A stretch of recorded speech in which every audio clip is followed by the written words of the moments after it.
There are some conspiracy theories that prove Voltaire's old saying that if you believe absurdities, you can be convinced to commit atrocities. Check it out, leave your comments, ding the bell, share it with your friends, and subscribe to our channel. Well, we've got a lot to talk about today. Welcome to the program. I want to start out with what happened yesterday. I think this is a really important thing to discuss, and also the inescapable truth about right-wing billionaires and Donald Trump. Professor Richard Wolff will be with us in the second hour, talking about how white rage may connect to economics. Greg Palast will be with us in the third hour, talking about his new discovery of what is beginning to look like the contours of an actual conspiracy, including some elected Republicans, to try to end our form of government. I mean, just think about that for a minute. It's breathtaking. And Latricia Adams is going to be here on the, finally, charges against Governor Snyder of Michigan, albeit misdemeanor charges with a $1,000 fine and possibly 1 year in jail, which, hey, he's a rich white guy. Is that going to happen? This is America, after all. But anyhow, we're going to talk about that in our third hour. But I wanted to start out by pointing out what actually happened yesterday, because I've been watching the media and I've not been seeing anybody actually talking about this, which I find frankly shocking. We had a group of people. Well, let me back up a little.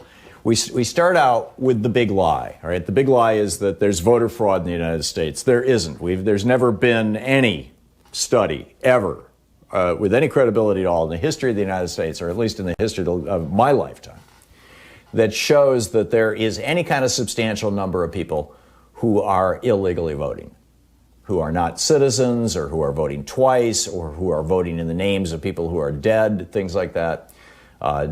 George W. Bush spent 2.5 years looking for this. Seven of his federal prosecutors, his U.S. attorneys, refused to drop everything and look for voter fraud, and he fired them. Remember that? It was a big scandal in 2002. And he ultimately had all 100 U.S. attorneys at the top of their list, hiring staff to find voter fraud in their district, in the northern part of Alabama, in the southern part of New York, in the eastern district of Colorado, whatever it may be. He had attorneys on it. And they spent years and millions, tens of millions of dollars trying to find voter fraud in the United States. They examined over 1 billion votes over a decade, and they found 31 cases. 31. And the majority of those were people who didn't realize they were committing voter fraud, in quotes, because they were people who either didn't realize that having moved out of state, they got an absentee ballot and they still continue to vote where they used to live. That was like 1 or 2 of those 31 people. Try to explain it, I can't. But the majority of them were people who had felony convictions, who lived in states where felons can't vote, which is only, about a third of our states. And they didn't realize that that was the law in those states. The number of people who voted who weren't citizens was 0.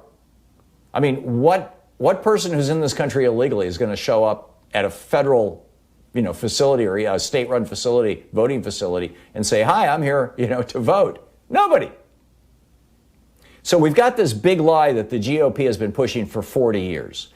Donald Trump took that big lie and put it on steroids. He took a little balloon and pumped it into a weather balloon. I mean, he just into the Graf Zeppelin. He blew this thing way up and said, well, not only that, and he did this 5 years ago. When he started during the primary, when he started talking about how the whole system is rigged. And then 4 years ago, after he won the election, when he said that Hillary Clinton got 3 million votes that were illegally cast. He said it during the primary. When he lost the New Hampshire primary, he said it was because black people were coming in buses from Massachusetts up to New Hampshire to vote against him. These were all lies. And he continues to promote this lie, as does virtually the entire Republican Party, that there was, quote, voter fraud. And therefore there's like Ted Cruz or Josh Hawley or Kevin McCarthy, or yesterday Jim Jordan kept saying, but we have concerns. That's horse crap. They know exactly what they're doing. They're using this myth of voter fraud to pass more and more restrictive laws in the states to make it harder and harder for low-income people, black people, Hispanic people, students, and elderly people to vote, because those people all tend to vote Democratic. It's just that simple. But as a consequence of all these people believing that the election was stolen from them, because they're listening to right-wing hate radio, they're watching Fox News, they're listening to Donald Trump, and they're listening to their elected Republican representatives who are telling them, we should all have big concerns here.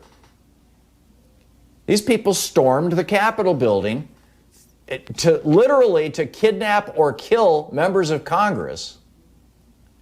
And yesterday, back to where I started this whole rant, and yesterday, 197 members of Congress voted to say that's just fine.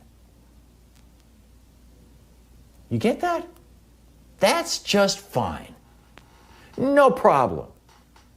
We're not going to impeach the guy who told the lie, who expanded the lie, who amplified the lie, because it's our lie,